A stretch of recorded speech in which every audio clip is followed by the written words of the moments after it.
Long হাউসের সব কিছুই এত ভালো ছিল, তাই বারবার মনে হচ্ছিল ভিডিও করি, আপনাদের সাথে শেয়ার করি।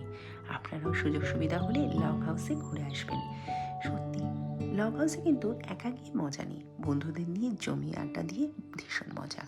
আমি বারবার ভিডিও করছিলাম, খুব ভালো লাগছিল। তাই যাই হোক, ভিডিও করার পর হঠাৎ মনে হলো এত ঠান্ডায় একটু কফি খাওয়া যাক। তাই একটু কফি বানিয়ে নিয়েছিলাম। কফির সাথে বন্ধুদের সাথে আড্ডা দিয়ে খুব ভালোভাবে দিনটাকে কাটিয়েছি।